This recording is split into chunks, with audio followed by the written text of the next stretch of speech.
friends of the community show, welcome to yet another episode of this particular talk show. Like I always do, I give you a brief background on what forms our today's conversation. If you're joining us for the first time, please be informed that the community show is one that brings you conversations and topics around matters that affect your community directly. So if you have any emerging issues in your community, please feel free to reach out to us. We shall be able to bring these conversations to the general public and bring them to the awareness of the stakeholders that are concerned. Well, as of today, at least as of the past recent couple of weeks, an issue that has been emerging has been around digital rights in Uganda. And the community show found it very prudent that we have a conversation around the same, and to enable us, appreciate and unpack and, dissect this particular topic. I'm joined by a panel of fairly young people, but also very concerned about their communities. And therefore, I shall introduce them to you right away. I am joined by Dr. Comrade Aleper Solomon. Aleper is a pre-intern doctor, but I also know that he is very interested in community activism. Doctor, you're most welcome. Please feel free to turn on your video and audio and just say hello to our viewers and maybe one thing or two about yourself. Good morning. Thank you so much, Comrade Kidega. I am Solomon Aleper,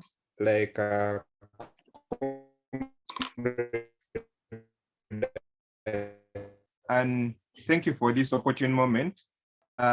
You reached out to me, I think, a few days ago, and I was only glad to be part of this brilliant panel. And I just look forward to a lot that we are going to dissect as far as the digital rights are concerned. And of course, we know that there are very many emerging technologies. And I look forward to the discussion ahead. Thank you.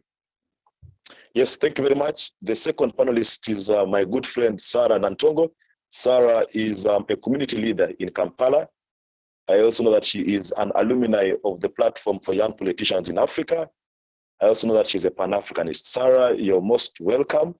Please say hello to our viewers and maybe a thing or two in case I've forgotten. Yes, thank you, Kidega. Hello, viewers. I am very happy and honored to be here on the list of this. Yes, as she has said, my name is Nantongo Sarah, Pan-Africanist. I believe I am just glad to be here.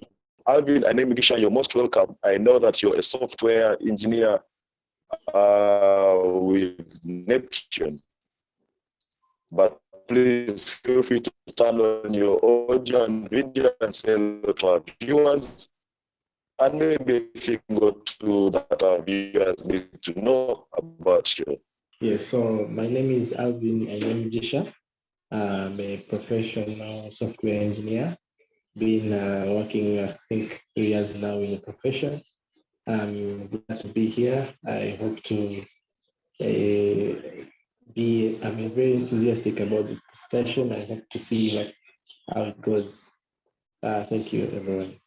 Yes, thank you, Alvin. The last panelist is my brother, all the way from Nwaya district, by the name Opiyo Coach. Opiyo Coach Richard, you're most welcome. Opiyo is a student at Makerere University. I also know that he is a community activist and leader as well. Opiyo, you're most welcome, and please say hello to our viewers. Turn on your microphone. Okay, I think Opiyo has left us. Let me just, Opiyo had left, but let me try to add him back to the conversation so that we don't miss his views. So Alvin, let me just begin with you, Alvin. You are a software engineer by profession, and my question to you is going to be a very simple one. The world today moves around technology and moves around information. Many have said that we are in the information era, the .com generation. So all these statements have been moving towards saying one thing, that the world needs to embrace technology because it is here to stay and it's here to make us probably more efficient. So from your background as a software engineer, could you give us the background around technology in Uganda? Issues around access to internet, issues around data penetration, issues around internet penetration in the country, but also emerging technologies that you think Ugandans need know and take advantage of. So Alvin, please kick us off with that question. Yes, which is also part of the issues we have in Uganda. I think our bandwidth and network speeds are yet to get up to speed with the first world countries. That is already one thing we can witness here. Much as I'm using a local service provider, my internet is still not, or our internet is still not up to speed to the standards we expect. So yes, the digital trend of networks and internet in Uganda has started picking up pace. We have seen Airtel going 4G across the country, and MTN is also following suit. So we can see that they are trying, although there are so many things that we still have to fix. Number one being the restriction of freedom of access to internet. That is a big issue that we have already been facing. The first time we faced it was in the elections. We saw that internet was a group of people could just come and block off certain platforms on the internet, and really that was infringing on the human rights of people in regards to access to internet. So we need, I think one of the things we need the network governing body. I think it's the UCC, to really be more stringent on who has access to the restriction of the internet. I think they need to be more independent so that they are not influenced by external factors. Yeah, that needs to be corrected so that the rights of the individual are protected, because the moment people's rights are not protected, then you have economies failing. Number one is you can see what's happening on Facebook. Businessmen who usually use that platform to advertise are not being able to do so, because even much as they advertise, the normal user who will go to Facebook has to use a VPN. And the moment you use a VPN, you're immediately placed into another country. So you find yourself in like in Ukraine and viewing Ukraine goods and furniture and stuff. Yet the local furniture store that was advertising on Facebook is unable to reach you. So yeah, that's one of the things. We need the governing bodies to be more like free and independent of external factors that influence the access of the user. Then also one other main issue we need to address is the cost of internet in Uganda. I think as far as cost is concerned, we are still behind compared to other countries. You'll notice that in other countries, especially developing countries, internet is actually more easily accessible, and this affects even the student and the normal user. So you can find, for example, recently my sister was accessing a class session, and she loaded minutes that were fairly not cheap, and even before the class session ended, the Zoom link was no longer accessible. Why? Because the data was over. So already that was an indication that the internet prices in Uganda are still high, and we need to make internet more accessible and less expensive for the down to earth user. So yes, I think that's my submission. Let's have more freedom of access to internet, and let's try to reduce the expense of internet in Uganda. Yes, thank you very much, Alvin. I I know that you're very busy and you might be leaving us not very far from now. Yes, and thank you very much. I was saying that I understand that you're busy and you might be leaving us before the show ends. So let me ask you, you leave us, we have exhausted your mind and opinion. So the issue of law internet influenced by the high taxes that have been levied on data, among other things. But also, could this also be because the gadgets that are used to access the online services are fairly expensive? Because for you to earn Uganda shillings, and to the ordinary Wananchi, to the ordinary Ugandan who you mentioned earlier on, they might not really afford to rather purchase this smartphone. Not later mention the need to that the low internet penetration in Uganda is hinged on two factors or more, but one of which is the access to these technologies. So as a software engineer, do you think there are technologies that are being designed to incorporate or to favor the Wananchi who cannot afford these very expensive gadgets, but also can have access to internet?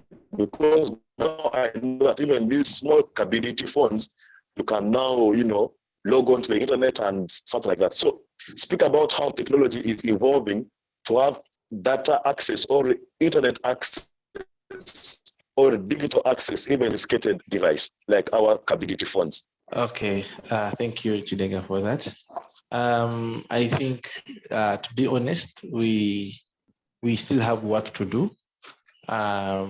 When you speak about the gadgets being expensive, yes, gadgets in Uganda are quite expensive, especially like laptops. And we know that the computers are very important in today's era. They are very important for what? Study purposes and being productive for work. Can imagine right now to get a very good computer, an original first-hand computer, you need to part away with almost $1,000 to buy such a good machine. And really for a student who is just joining Makerere, that is really on the high end. So you find them settling for second-hand devices, which are going to end up breaking down in a very short time. And even it even gets worse when you're a programmer who, right now, technology, we need more developers to build systems for the country, to get innovative ideas and build projects. We need more computers. We need more accessibility. And so right now, I think we're still behind. We need one of the things we can do is we can start making our own devices. I remember some time back, we had tried to make solar phones, but that also went away. Of course, you can see the Kira Motors, the Kira EV, those guys are really doing a great job. They're trying to start making cars that will be at least affordable in Uganda. So I think we also need something similar in terms of electronics and gadgets. We need people to come up and start building computers, building phones, because truth be told, the small mobile phones, the capabilities, those ones, eventually they're going to have to fade away because by design, they cannot access internet to a level of usability, proper usability. So we need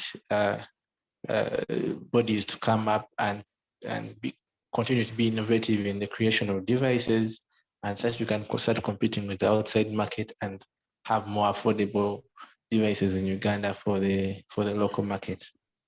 Okay. Thank you very much, Alvin. Sarah, let me come to you. Alvin, before you leave, I will have a second question for you later on, but let me first go to Sarah. Sarah, let's speak about the right of access to digital platforms in Uganda. And you've had Alvin's background. He tells you how, Gachali Mabaga, little has been done. Okay, no, sorry, something has been done, but more needs to be done to enhance the participation of Ugandans in accessing these, same time enjoying them. What is your own understanding about your own view, and then I will try to get. Yes, thank you, Kidega. So first of all, we must understand that one of the major components of digital rights, or one of the things that factorize it, is the right and freedom to use all types of digital technology. So according to the question you've asked me, I believe as a country, we are extremely far from this. Yes, we are making initiatives, but we are not making enough initiatives, because when something is a right and freedom to a person, it means they are entitled to it. So I believe as a country, we do not only need to make these things accessible. Making something accessible to people that do not have the education and the literacy about it is as much as not giving it to them. So I believe there is need to carry out initiatives of digital education and digital literacy. As much as people have, even the few people that have gadgets or are digitalized in this country, most of them do not know how to exploit it to the best ways and to the highest capacity this digitalization can help them. Some of them don't know they can find very many opportunities with the digital they have. Most people do not know how to take advantages of the gadgets they have in their hands. They use them for the barest of things, that is to make calls, to do a little searching here and there. So I believe as a country, we still have a lot to do. There is a need to carry out digital education and digital literacy, because all digital rights end with a thing of in an acceptable and appropriate manner. I believe even us as individuals, we have something to do about that.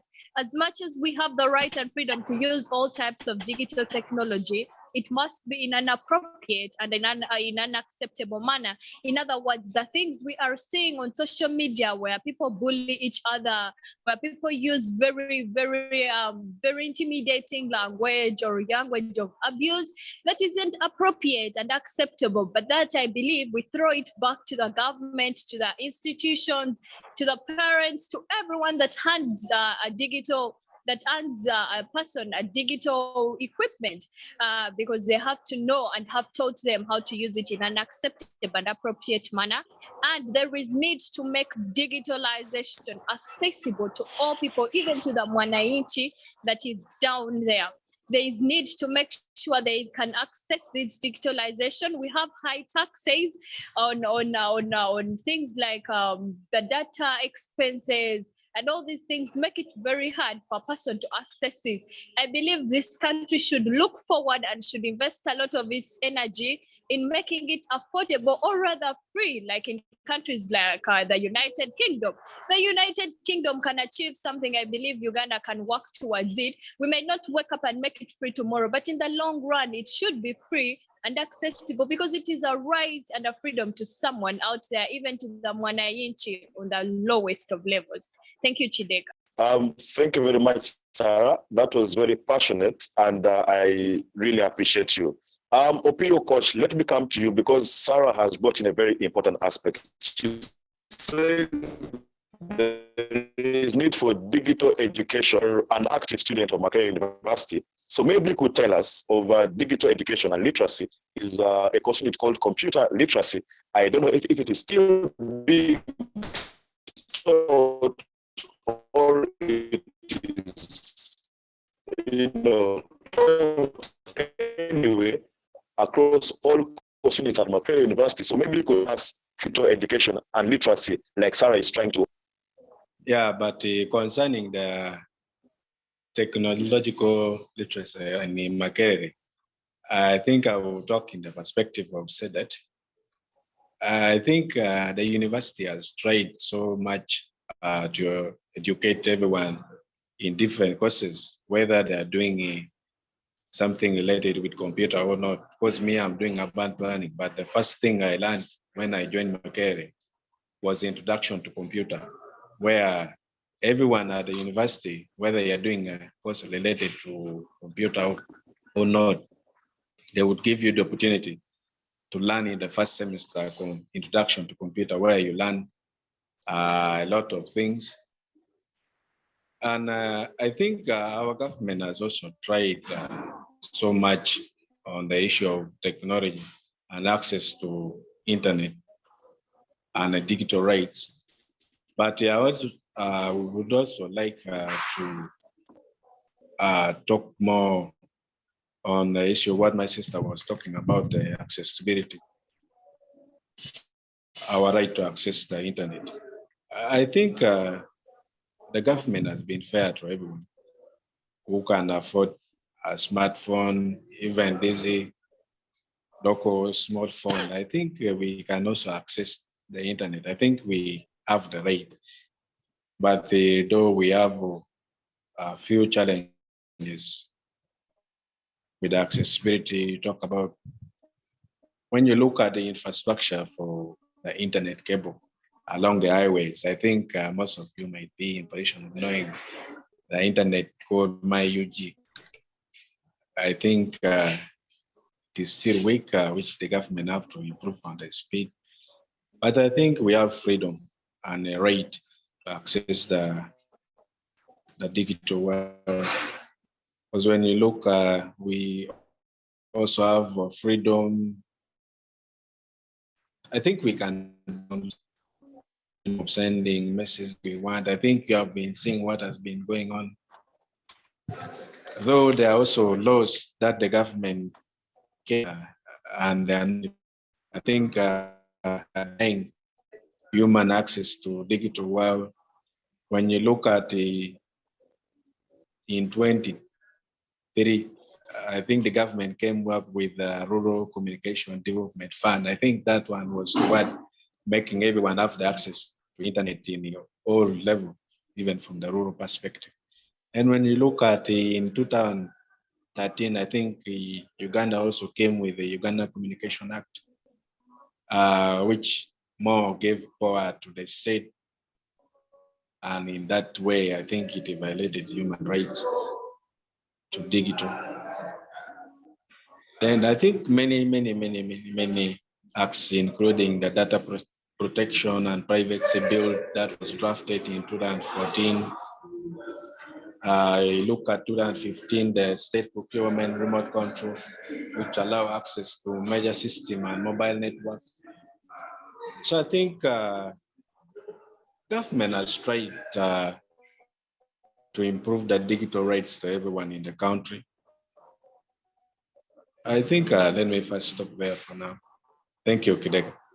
Okay, I love it that you brought in the legal dimension into this conversation. Glad that you've been able to bring into this conversation the legal perspective and legal dimension, because things rise and fall on. They rise and fall on. So I'm glad that slowly we are beginning to move towards deeper into the legal. Let me bring in Comrade Dr. Aleper. Then I will ask Alvin his final question. Then I will allow Alvin to leave, because I understand he has work to attend to. Comrade Aleper, my question to you is that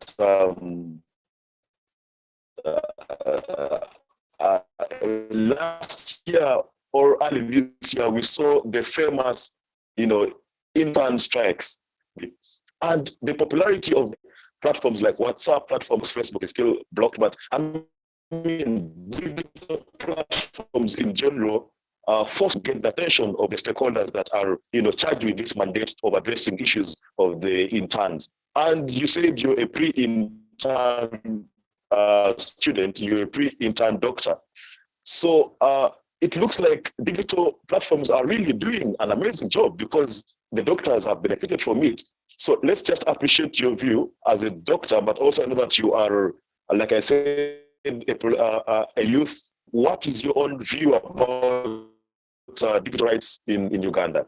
Comrade Aleper, the floor is yours. Yeah, so sorry, I went off a little bit.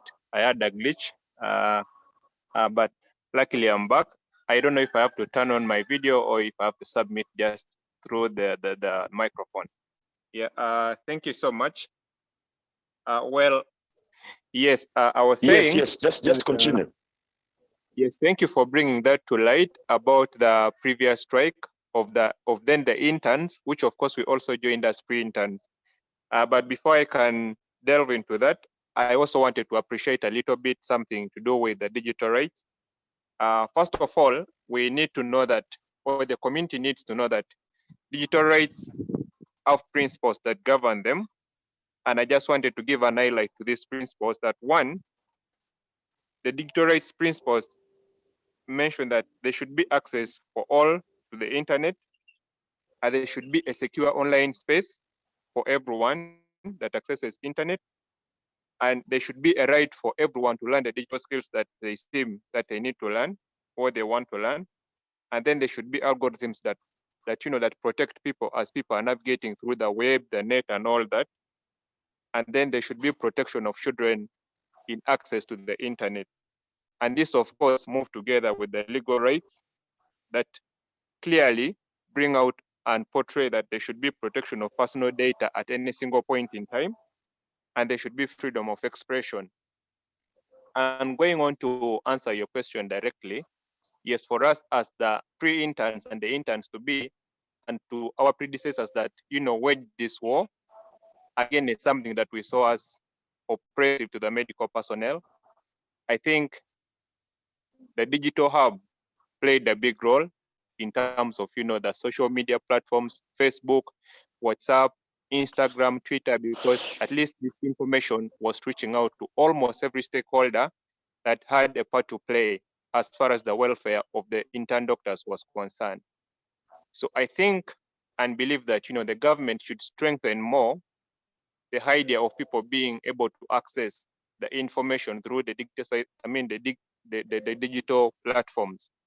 However, we all get to know that the digital, access is not something that is all over the country. There are challenges and there, but if a lot is put, like Coach was saying earlier on, that we all know that there is an existence of MyUG, but it's not as strong or it's not as widely spread to cover the whole country. I believe that if this is, put emphasis on, there's going to be a lot of access to internet, a lot of access to social media platforms, and whatever information that is pertinent to the development of the community is easily going to be reached out to all people all over the country and in all different corners. And of course, we know very well what, the digital world is doing to us in terms of the business prowess, in terms of passing out information very fast. At least with the digital world, we can easily know what is happening in Kasese, we can easily know what is happening in Karamoja in insecurity, we can easily get to know what is happening in Ukraine and Russia. So this needs to really be emphasized on, and it's one part that the government has to concentrate on to make sure that people have access to information, but at the same time, people are protected on which information they access through the different tablets that the government has to put on to block which access of information that people should get. For example, we know that the government and the parliament approved the anti-pornography law, which no longer does not give Ugandans free access to those. That I think is a positive one. Yeah, I think to that effect, I can submit for now. I'll be looking forward to further questions in the discussion. Thank you. Yes, thank you very much, Dr. Aleper. Alvin, let me come to you, and I put you these two questions before you leave. Like you said, you are trying to balance this with work. So my question to you is that, Alvin, a couple of weeks ago or a couple of days ago, we saw Parliament trying to investigate the issue of the Honorable Zake. The Honorable Zake, Parliament to prove that it was him who sent out that tweet.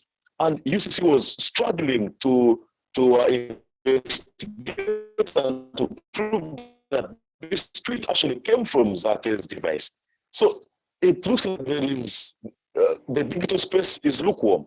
Yeah, I can do whatever I wish with it. But then if they are to investigate, what guarantee is there that the premise of this tweet came from my device and it was me who actually tweeted it? So it looks like it's a complicated area altogether. So my question is,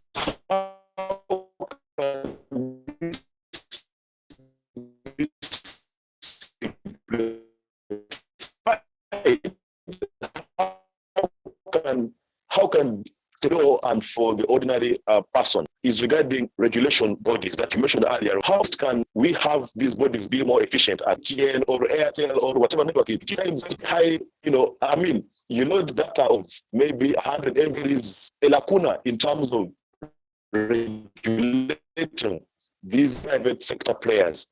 So how best can we become more efficient?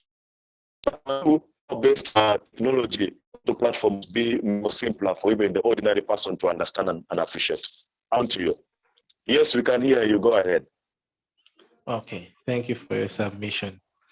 Yes, in regards to that issue of Honorable Zake, I think we are looking at it in a way that we actually not supposed to. I think we need to look at it from a different angle. Reason being, the internet and use of the internet is supposed to be guided by data privacy. It is one of the core pillars of using the internet. And that's one thing we always encourage for whoever goes on the internet to have the guarantee and assurance that whatever they are sending is not going to be, no one is going to access what they're sending. So there should be actually no body or individual that accesses what Mr. So and so is sending on the internet. So data privacy is actually very, very, very important. And the challenge is our country is so used to being in control. Well, it's my opinion, but I think most of us can agree that this country, we like the government likes to be in control of everything that is taking place and everything that is happening. But when it comes to internet, the use of internet, it is actually supposed to be quite different. It's supposed to be quite free and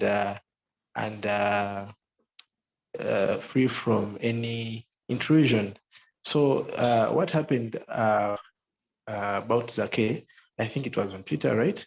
So the message was sent out, yes, but the government should not actually be looking for who said the message. If anything, they should let it be, because that is what comes with internet. If we want it to have a free and fair usage of internet, the government should not be involved in tracking people's data. It should be anonymous. It should be private. So, if anything, it's almost like it has its cost and benefit. So the benefit is there is free and fair usage. The cost is the government should not be allowed to interfere with people's data. So what they can do about that is really you really have to just track someone based on your knowledge of their accounts. For example, if it's like Twitter, for example, what happened to Donald Trump when you are sending out all these messages about hate and inciting violence, you have to research from the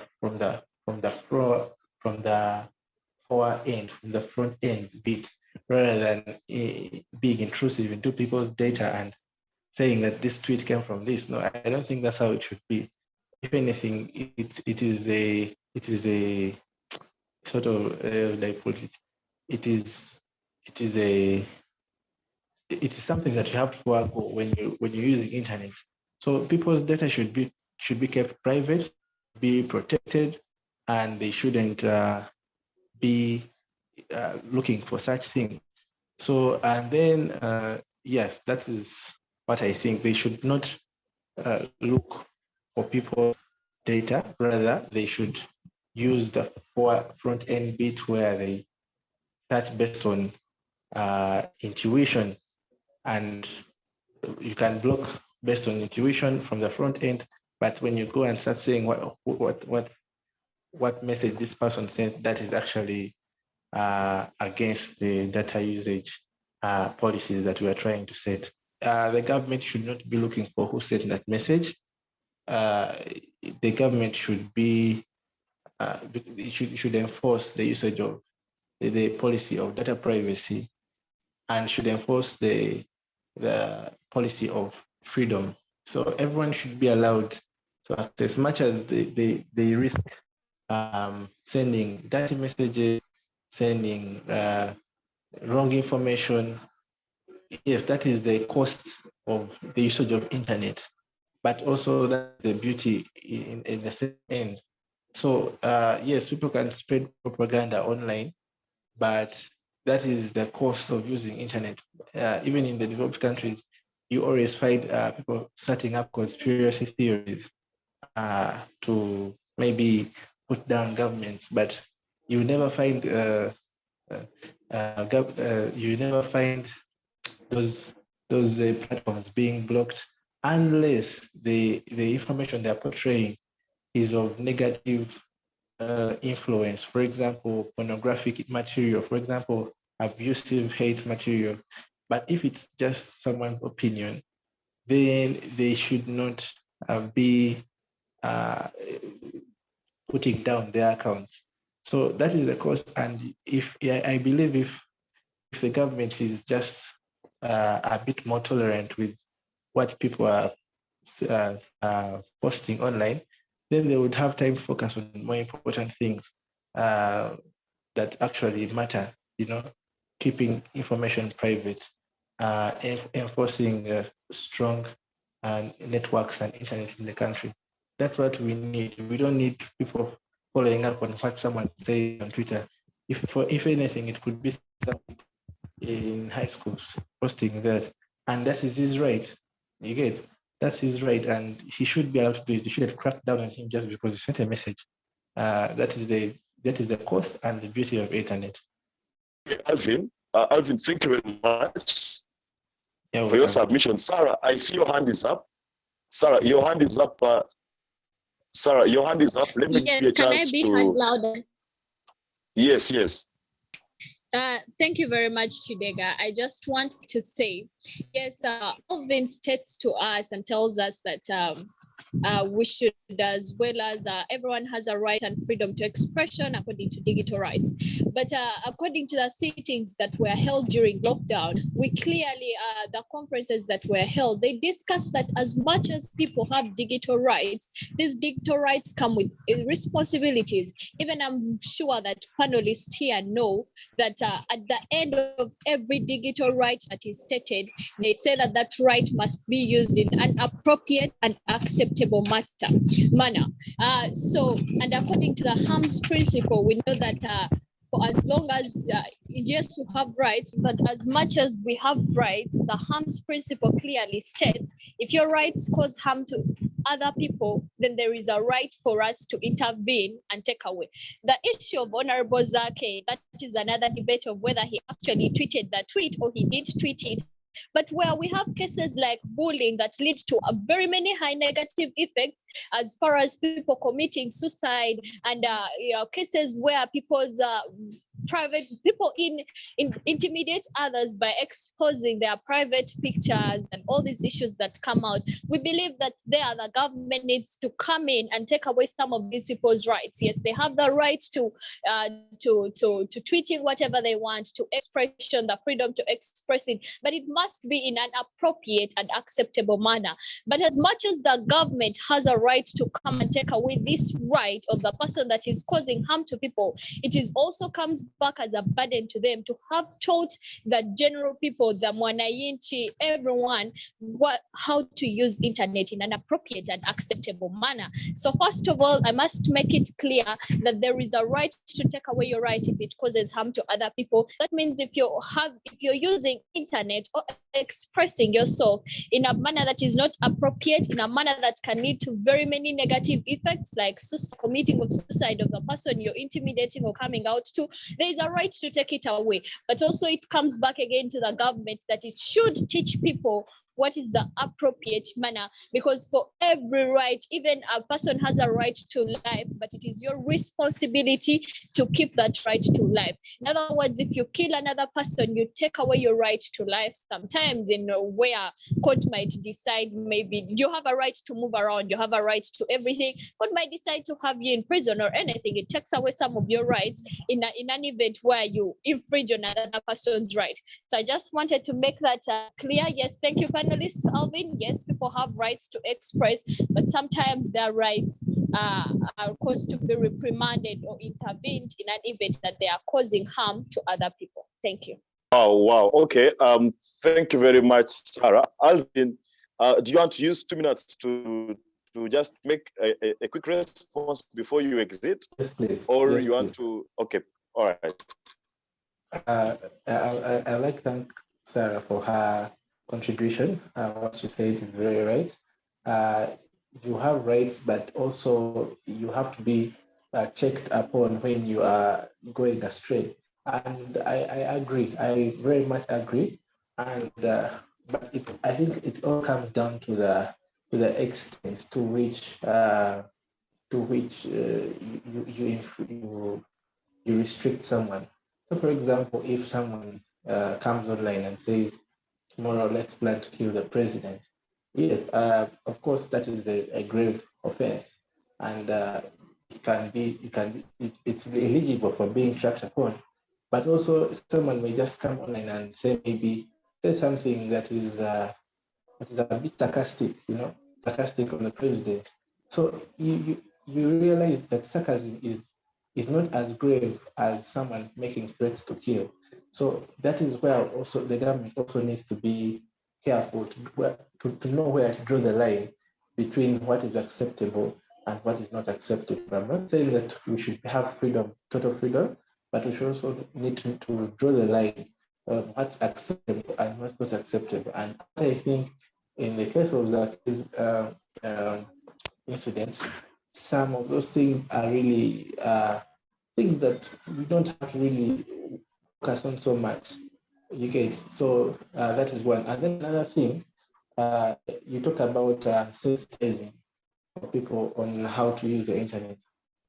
You know what? I agree, but that may not be a long-term solution because people always change. People have different behavior. Today you're sensitizing 1,000 people, but tomorrow you're going to have another 2,000 new adults who are just getting past 18, who are getting access to internet.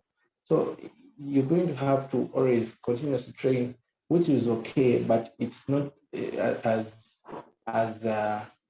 efficient as it would be. But I believe the more efficient means is censoring. And these companies, the social network companies, they're already doing that. For example, if you post something on social media that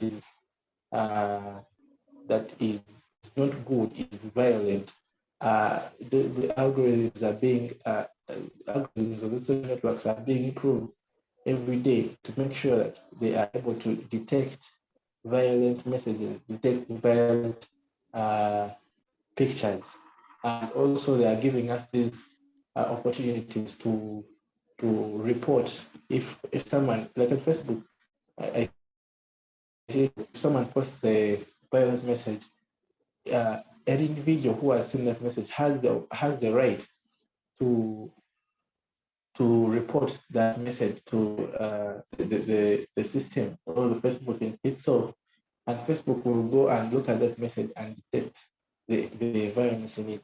So the technologies are really improving every day, and I believe that's one thing we need to acknowledge, that the technologies are improving every day to censor this information, and people, yes, we should sensitize people to report such violent messages. Yes, that is my submission. All right, Alvin, thank you very much. Do you want to give us any last words on the show, or we can assume that those were your last words? Do you want to give any last words, any closing remarks before you leave? No, I think what I can say is thank you for inviting me on this platform. This is a very good debate, And I like such debates because not all the time we are facing such debates about technology is going at the forefront of everything we do. In every company, right now, you go to any company, you must find at least a computer. If you don't find the computer, even a farming business, you don't find the computer. Even a stone large scale, you find the computer because they need to keep records of which trucks are coming in, which trucks are moving out, how many stones are quarried today. You know, so we're in an exciting time whereby we're seeing technology take over the country, and we need to keep having such debates, such talks about how to ensure we are moving on the right track, how to ensure that we are keeping people's data as well protected as possible, so that we can all enjoy the technology wave that we are in right now. Yes, that's my submission. Thank you so much. Okay, thank you much. Please feel free to take your leave in so far by training and a member of Neptune Technologies Uganda. Thank you very much. Comrade Aleper, let me come to you right away. Picking up from where Alvin and Sarah stopped, it looks like technology and digitalization, it's a give and take, okay? It comes at an expense. Yes, we shall have this Facebook and all that, but it comes at the expense of easy spread of propaganda, at the expense of defamation. You know, there's a cost to it, yeah? So it's a give and take. You cannot make your bed and lay on it. So now my question to you is, let's try to trace the relationship between technology and security. You come from a region like Karamoja, which is highly insecure, you know, the issue of cattle raids and all that. So if government is saying that, okay, for us to have track of each and every single citizen, let us have their biodata. Let's give them IDs. Let's have as much information as possible about these Ugandans. That in case there are insecurities like there is, we can live in their biodata. I mean, it looks like the more government has information about its citizens, is the more it can avert or respond to security threats. So do you think that digitalization or technology has in one way or another enabled us to deal with security in a much more effective way? Because look at CCTV cameras. That is all technology, because if a crime happens at a crime scene and there is a CCTV camera, the police or the CID that is investigating can be able to review the footages and therefore get, you know, trail on who committed these crimes. So speak about security vis-a-vis digitalization and technology, and then we shall pick it up from there. So Dr. Aleper, the floor is yours. Thank you again, Comrade Kidega. I hope I'm audible enough. Yes, you are. Yes, well, in relation to security, one, the honest truth is that if it were laid bare as it comes, that with the security, with the digital, with the digital hub coming through, or with the digital complements, you know, the CCTV cameras, you know, people being registered under NIRA so that the government has everyone's information. If reality of the intention was actually matching with what was on ground, I think it would make a lot much more sense. We have heard of the shootings in Kampala, very many high-profile people being killed, but more often than not, there is not much that we get to know of the follow-up of those cases, even when there are CCTV cameras within the city centers. Some complaints we have had in corridors that there are issues of, you know, storage capabilities of the CCTV cameras, you know, the information just wears out after some time because the storage capacity is not as enough, you understand? So it comes with a challenge of actually the credibility of the data that can be got from those security gadgets, such as the CCTV cameras. So it comes with some bit of prudence and truthfulness with those that are in control of those gadgets, that in actual sense, when a footage is seen on the CCTV camera of someone who has committed a crime, then it should be followed to the dot. In that way, the security for Ugandans will be guaranteed. Now, talking about the security bit of my region, Karamoja, where I come from, yes, you're quite right to the top that there's a lot of insecurity going on right now. There's a lot of, you know, cattle raids, people are killing each other, brothers killing each other within the same region, just in the name of a cow. But however, the idea of NIRA was good, to make sure that everyone is identified and they can be followed to the dot to where they can be got. But still, there are loopholes here and there. I think in terms of security, the government needs to go beyond. You know, there is one thing called community intelligence. If the government cannot beat community intelligence, then it becomes a little bit of jeopardy to them that they may not actually get, you know, the tactics of cutting down these guys. Much as someone has a national ID, the government of Uganda does not have the ability, for example, to say that, you know, maybe someone's portrait is here and maybe they can track them. So there is a lot of a missing link as far as, you know, security is concerned. If we can see in movies or in the modern world, in the Western world, someone can only be tracked if there is a bit of a chip on them, maybe through their smartphone, maybe through something that has been attached to them, maybe a tracker on their car, then they are followed up to where they can be located. Remember, you have information of locals that don't own a digital, let's say a smartphone. You know, there is nothing that you're put to track them on. You just hear their names. And also these locals know that actually national IDs can be used to follow them. So lately, when you go back down there, you find that you just don't access someone's national ID anyhow. So these guys have these things hidden because they know they are actually a link to them being gotten. So there's a lot of missing link as far as security is concerned. And of course, there is that bit of, you know, social media spread of propaganda. Sometimes this propaganda may be true propaganda. Sometimes it causes a mishap. And of course, it causes, you know, a security imbalance within the country and within the region. But however, I think the government needs to do a lot. For Uganda's case, since the country may not be having the ability to do certain high-tech kind of follow-ups for these guys that are into raids, I think there should be more that should be put into community intelligence.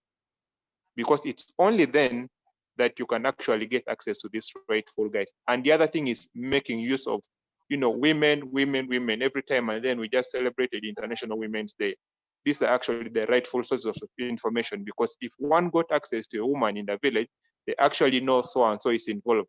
But however, do not do so putting their risks at, their lives at risk. So you should find, the government should find a modus operandi upon which they can actually engage these women, you know, carefully to get access to this rightful information, so that they know when they are raiding a certain, maybe, you know, bush, they are more certain that maybe there's a group of you know, warriors that are there and they're actually waiting for dusk to come, and then they can engage into the activities, because most of these raiding activities take place in the night.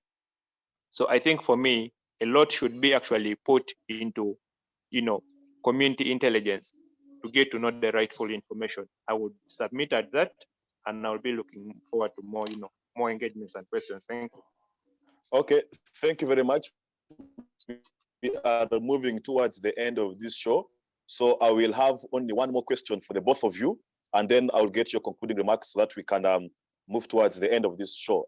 Sarah, my first question to you, my last question to you rather, is around digitalization and the economy, okay?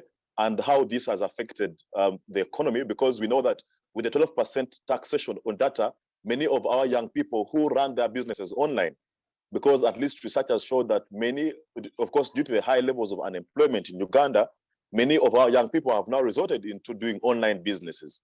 We have our sisters who get these products from wherever they get them from, maybe Chukubo or whatever, then they sell them online, okay? They just post on their WhatsApp status, they post on their Facebook page, post on Twitter, and then that's how they get clients, and that is how they build their businesses. But with this 12% taxation on data, this is bound to be affected. I really want to believe so.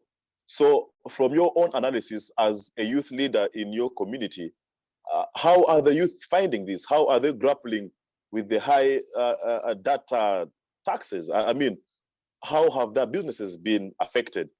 That is one. Two, the aspect of the digital platforms vis-a-vis education. We know that because of COVID-19, many institutions, more so of higher learning, went digital.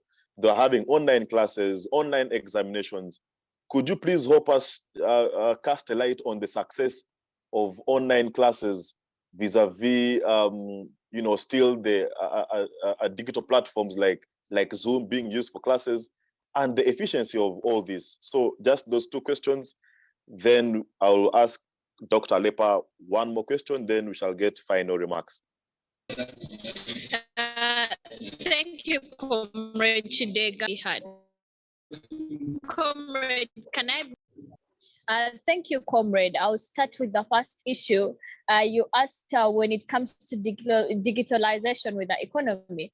I would like to say that these are things that most people might not see their disadvantages or their effects until it escalates. You see, someone looks at a status, a WhatsApp status, as something small, but very many people we know nowadays shop online. So if maybe I sell clothes and I'm posting my clothes on a WhatsApp status, someone will say, I like it, where can I get it, where can I find you? And this is how people's businesses are developing. On Facebook, people, you know, you're scrolling through, watching stories, and then you view something that you actually want in your house. This is something you didn't even know you wanted, but the fact that someone has presented it and advertised it out there, you get to know the need, you're inspired to buy it. So I believe, Comrade, that these are things that the government may not see, or the people that are imposing these taxes may look at as something small, but they are actually causing a very high effects that are negative at that in the long run.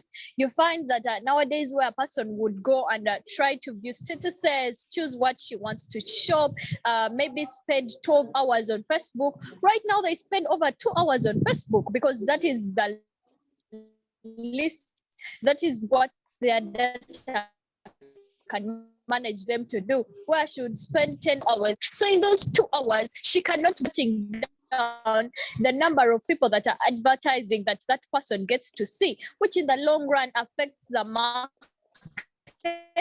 the people that are putting out their products, and affects the income that is coming in.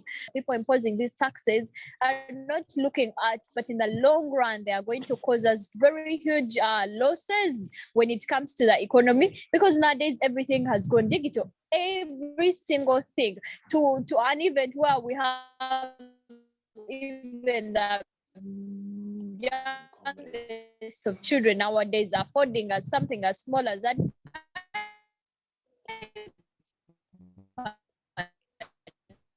So they get to see everything from their market. 19 that came along. We do not use verbally as we used the other time with physical relations. So we go to the we have right now. When you make something expensive, it is denying it from the people that are supposed to access it, which is the first point relates to what we say.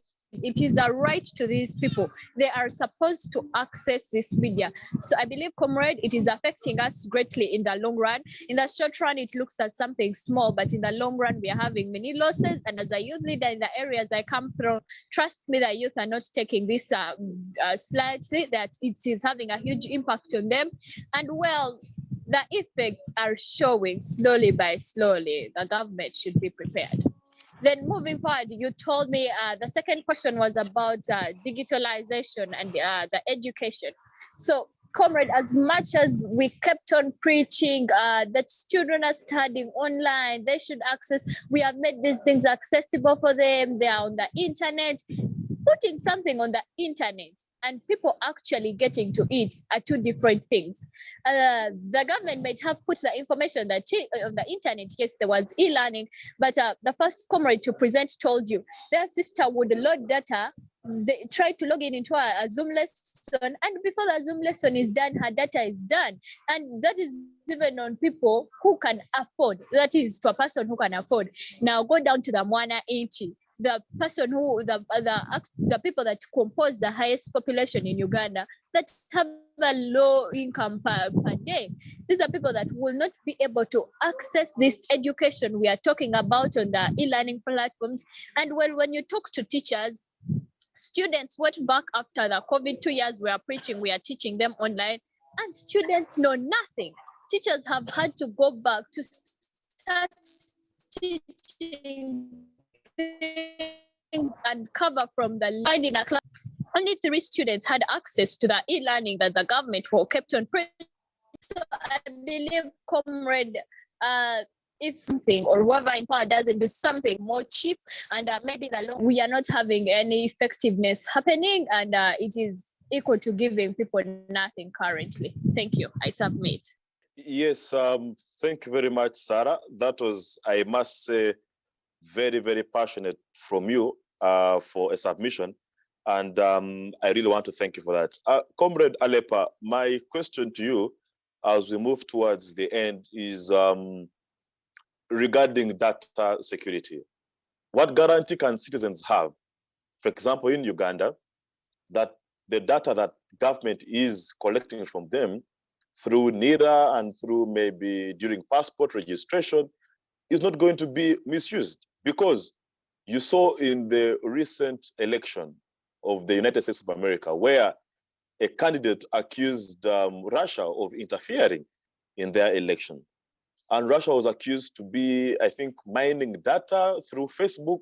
The story, I'm not sure of the facts of the case, but it was around mining data of citizens, collecting data through these platforms like Facebook, then giving this data to political opponents or to political players, which is a breach of people's privacy. So what guarantee is there that there's so much data that we are giving as citizens to these private platforms like Facebook and WhatsApp cannot impede on our security?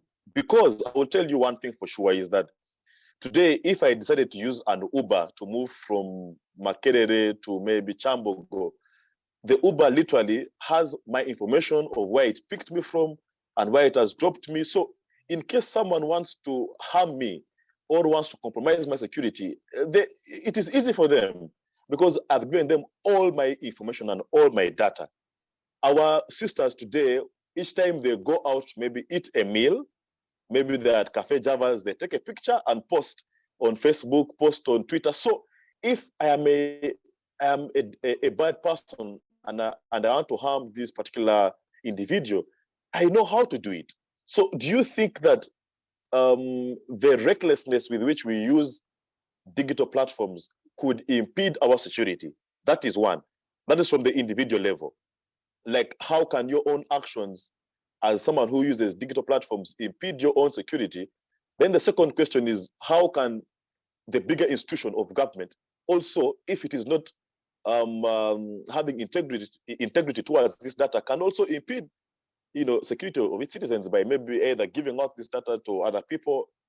So just your comments on those two, then we shall move towards concluding remarks. Dr. Aleper. Yes, thank you once more, Comrade Kidega. I think those are quite pertinent questions and key for one's safety. Well, talking about data security, I will begin from the personal perspective and then, I'll move on to the government and as I conclude on my thought on that. When it comes to personal data, I think first of all, we should take responsibility as persons that Kidega knows that there is a certain limit to which I can actually give my data, to a certain, maybe, let's say social media app, let it be Facebook, sometimes we go an extra mile and we put everything about us inside there. I think, for example, if I'm opening a Facebook page, there's a lot of options for me. I put in my name, I put in my email address, I put in my password, and then, my details, my contacts and stuff like that. One key to someone to notice that if you want to get access to Facebook, let's say, for example, my thought is that if, for example, you want to use Facebook for business, just be keen enough to yourself. I don't think it wins you anything, laying down, bare all your data about your family and all that stuff, because there are options that actually get you access to Facebook, but others are optionless. I mean, you have an option on some, including your bio information, your interests and things like that. Because when you put everything, you lay bare everything about you, including your hobbies, onto a certain app, trust me, it becomes very easy for someone to malice you on the net or on the web. Because we should also know that in this web that we assume, is authentic. There are also hackers in it. And we know how hackers do these things. People can manipulate this Facebook and they purport to be you in doing other wrong things. And before you know it, you are the one who is in trouble. And that is self-insecurity. So I think we should be keen on which amount of information we should surrender about ourselves to certain platforms.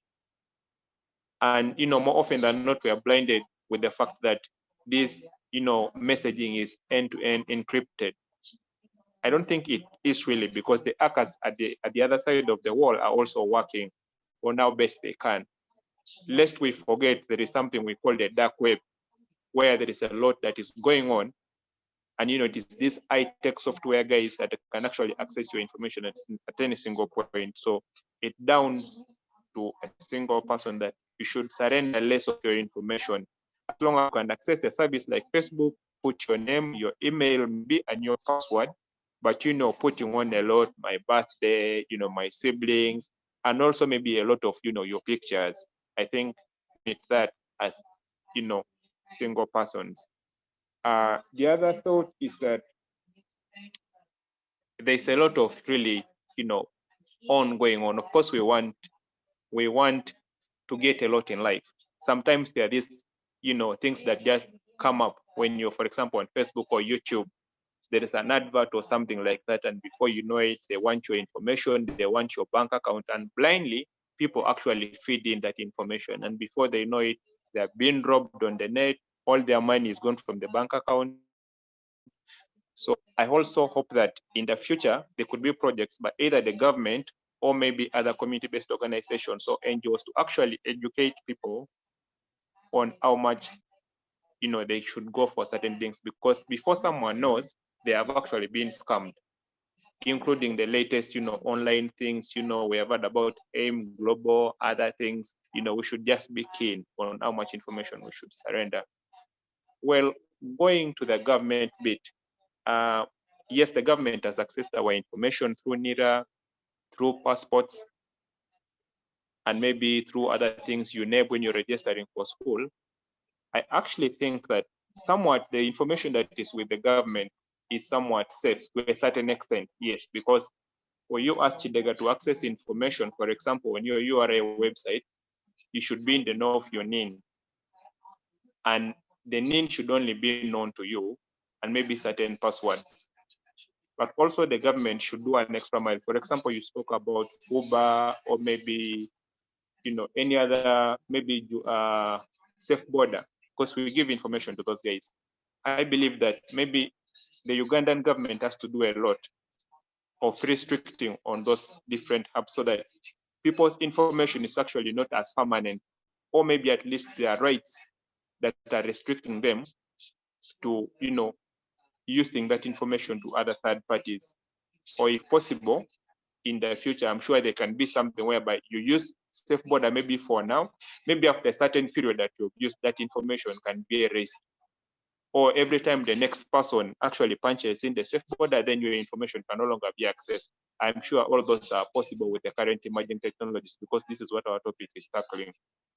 So the government should put in place some restrictions. Yeah, that is my thought, and that is my submission. Maybe I'll conclude later. Thank you. Yes, thank you very much. Comrade Sarah, I now invite you to give us your final words on this show.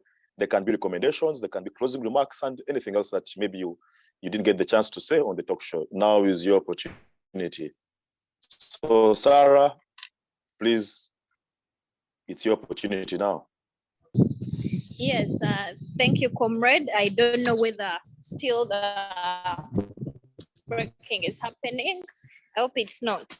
No, it's not. Just go ahead. Yes, comrade. In my closing remarks, I would want to say that as we emerge, enjoy, and ask for the benefits of emerging technologies, and as much as we want to exploit them, we should and we must acknowledge and consider and remember that there are responsibilities that come with digital rights, and these responsibilities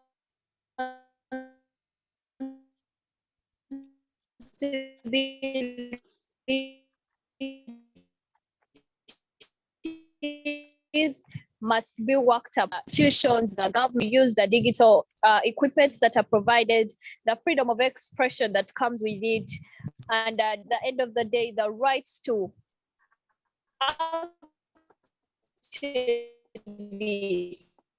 use it the way you want, or having to use it in an appropriate and rights. I believe that individuals should respect their rights and carry them out in a responsible manner.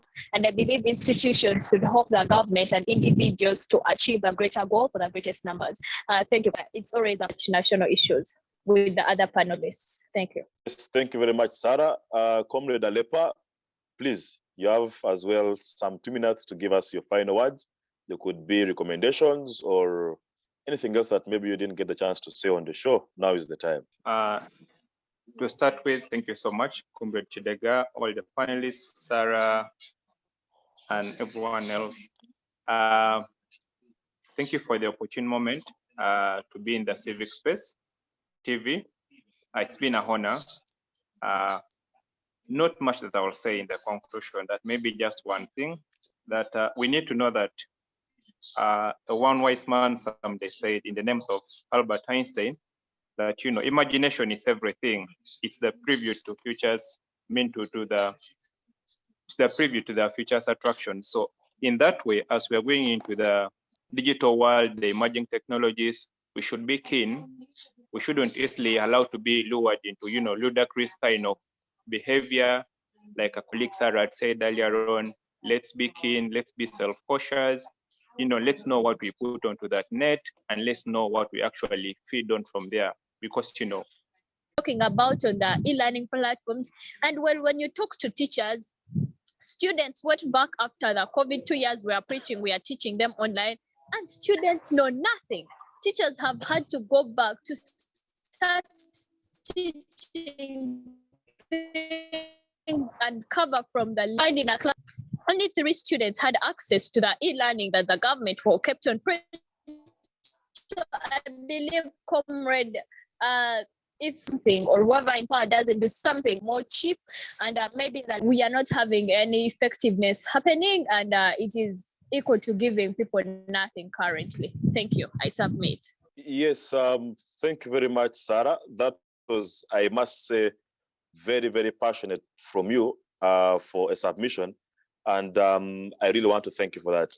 Comrade Aleper, my question to you as we move towards the end is regarding data security.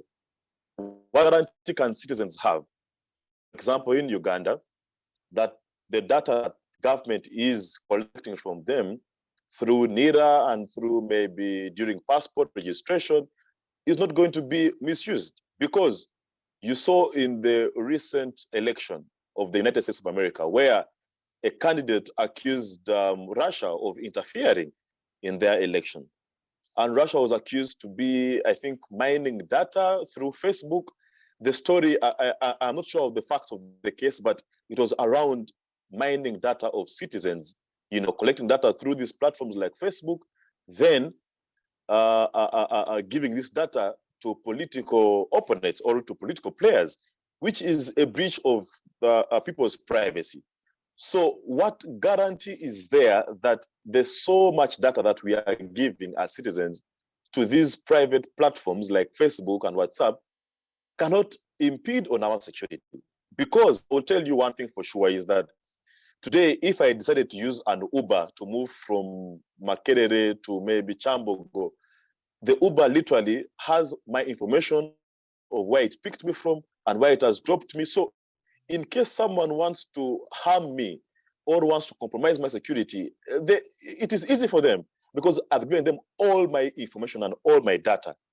Our sisters today, each time they go out to maybe eat a meal, maybe they're at Cafe Javas, they take a picture and post on Facebook, post on Twitter. So if I am a bad person and I want to harm this particular individual, I know how to do it. So do you think that the recklessness with which we use digital platforms could impede our security? That is one. That is from the individual level. Like, how can your own actions as someone who uses digital platforms impede your own security? Then the second question is, how can the bigger institution of government also, if it is not having integrity towards this data, can also impede, security of its citizens by maybe either giving out this data to other people. So just your comments on those two, then we shall move towards concluding remarks. Dr. Aleper. Yes, thank you once more, Comrade Kidega. I think those are quite pertinent questions and key for one's safety. Well, talking about data security, I will begin from the personal perspective, and then, I'll move on to the government, and as I conclude on my thought on that. When it comes to personal data, I think first of all, we should take responsibility as persons that Kidega knows that there is a certain limit to which I can actually give my data, to a certain, maybe, let's say social media app, let it be Facebook, sometimes we go an extra mile and we put everything about us inside there. I think, for example, if I'm opening a Facebook page, there's a lot of options for me. I put in my name, I put in my email address, I put in my password, and then, my details, my contacts and stuff like that. One key to someone to note that if you want to get access to Facebook, let's say, for example, my thought is that if, for example, you want to use Facebook for business, just be keen enough to yourself. I don't think it wins you anything. Laying down, bare all your data about your family and all that stuff, because there are options that actually get you access to Facebook, but others are optionless. I mean, you have an option on some, including your bio information, your interests and things like that. Because when you put everything, you lay bare everything about you, including your hobbies, onto a certain app, trust me, it becomes very easy for someone to malice you on the net or on the web. Because we should also know that in this web that we assume is authentic, there are also hackers in it. And we know how hackers do these things. People can manipulate this book and they purport to be you in doing other wrong things. And before you know it, you are the one who is in trouble. And that is self-insecurity. So I think we should be keen on which amount of information we should surrender about ourselves to certain platforms. And, more often than not, we are blinded with the fact that this, messaging is end-to-end encrypted. I don't think it is really, because the hackers at the other side of the wall are also working on how best they can. Lest we forget, there is something we call the dark web, where there's a lot that is going on. And, it is these high-tech software guys that can actually access your information at any single point. So it's down to a single person that you should surrender less of your information, as long as you can access the site, putting on a lot, my birthday, my siblings, and also maybe a lot of, your pictures. I think limit that as, single persons. The other thought is that there's a lot of really, ongoing on. Of course, we want to get a lot in life. Sometimes there are these, things that just come up when you're, for example, on Facebook or YouTube. There is an advert or something like that, and before you know it, they want your information, they want your bank account, and blindly, people actually feed in that information. And before they know it, they're being robbed on the net. All their money is going to NGOs to actually educate people on how much, they should go for certain things, because before someone knows, they have actually been scammed, including the latest, online things, we have heard about AIM, Global, other things. We should just be keen on how much information we should surrender. Well, going to the government bit, yes, the government has accessed our information through NIRA, through passports, and maybe through other things you name when you're registering for school. I actually think that somewhat the information that is with the government is somewhat safe to a certain extent, yes, because when you ask Kidega to access information, for example, on your URL website, you should be in the know of your name. And the NIN should only be known to you and maybe certain passwords. But also the government should do an extra mile. For example, you spoke about Uber or maybe, any other, maybe safe border, because we give information to those guys. I believe that maybe the Ugandan government has to do a lot of restricting on those different hubs so that people's information is actually not as permanent, or maybe at least their rights that are restricting them to, using that information to other third parties. Or if possible, in the future, I'm sure there can be something whereby you use safe border maybe for now, maybe after a certain period that you've used, that information can be erased. Or every time the next person actually punches in the safe border, then your information can no longer be accessed. I'm sure all those are possible with the current emerging technologies, because this is what our topic is tackling. So the government should put in place some restrictions. Yeah, that is my thought, and that is my submission. Maybe I'll conclude later. Thank you. Yes, thank you very much. Comrade Sarah, I now invite you to give us your final words on this show. There can be recommendations, there can be closing marks, and anything else that maybe you didn't get the chance to say on the talk show. Now is your... Yes, thank you, comrade. I don't know whether still the working is happening. I hope it's not. Yes, comrade.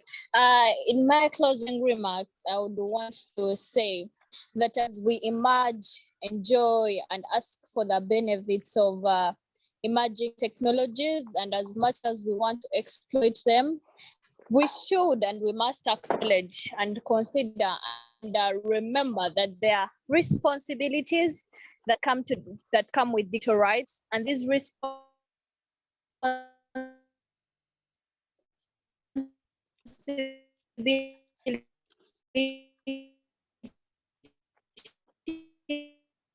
must be on individuals, equipment that are provided, the freedom of expression that comes with it, and at the end of the day, the rights to actually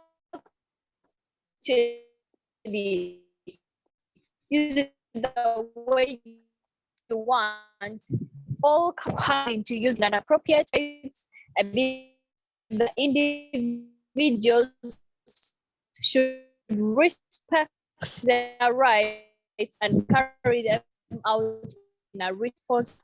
And I believe institutions should help the government and individuals to achieve a greater goal for the greatest numbers. Thank you, comrade. It's a pleasure to discuss national issues with the other panelists. Thank you. Yes, thank you very much, Sarah. Comrade Aleper, please, you have as well 2 minutes to give us your final words. Could be recommendations or anything else that maybe you didn't get the chance to say on the show. Now is the time.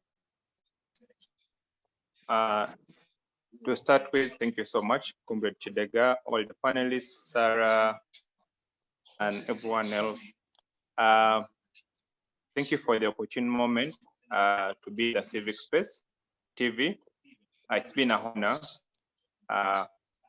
Not much that I will say in the conclusion, that maybe just one thing, that we need to know that one wise man someday said in the name of Albert Einstein, that imagination is everything. It's the preview to futures, it's the preview to the futures attraction. So in that way, as we are going into the digital world, the emerging technologies, we should be keen. We shouldn't easily allow to be lured into, ludicrous kind of behavior. Like a colleague Sarah said earlier on, let's be keen, let's be self-cautious. Let's know what we put onto that net, and let's know what we actually feed on from there. Because, the brain actually survives on what you feed it on. And, other than that, I think the government we should push a hand as youth, that the government should invest a lot in the digital world, because that is what the highest number of the population, the youth, surviving on. We're doing a lot of, digital marketing, selling on online, advertising. So I think the government should really strengthen its grip on that investment, because it will salvage the country a lot of economic prosperity. And it's one thing we look forward to, that someday at least a good percentage of Uganda should be under digital running. Thank you so much. Have a blessed day, a blessed weekend. Bye. Okay, thank you very much, Aleper. Before you leave, I see Comrade Opiyo is back. Opiyo, you've come in quite towards the tail end, but just to be fair enough to you, let me give you 2 minutes to tell us maybe what you would have loved to say on this show, and maybe what you are prepared to tell us. It won't be a specific question now because our time is fast spent, but maybe in 2 minutes, just tell us what you had thought could be relevant to this conversation, and then also you can give us your final words. So Opiyo, on to you. Actually, thank you, Kidega. I think I would like to apologize to every member. Network has been quite a big challenge to me. But when you ask me things to do with the digital at Makerere University, I wanted to talk on the issue. I think some of you have been at the university and you remember how they were handling the digital things to do with our results. As you could hear of now, I think there's a lot of complaint across all colleges pertaining the portal and the result stuff. Like for us, I'd say that I think when we joined in 2018, we were enrolled into the M system. But due to the changing technology, last year we saw this system. I think there's a problem between the M system and the current system because at least the old system, the results were being portrayed in the portal. But though the change in the technology is coming, but I think we need also to, I think, do a sort of evaluation of which kind of technology are we adapting to? Because I think Makerere students have suffered so much with the advancing technology. You saw when we had to do exam via Mwele, at time the system would shut down. They need to do more consultation and they see which kind of technology are we advancing to, how are they going to affect the student body. Because as I talk now, many people are being affected, even including those ones who are supposed to graduate in the next coming month. Because there is the transition from the M system to the new system. The results are not being there and the people are struggling. And that is not quite good for the changing technology. People are doing online studies, but the network is quite poor.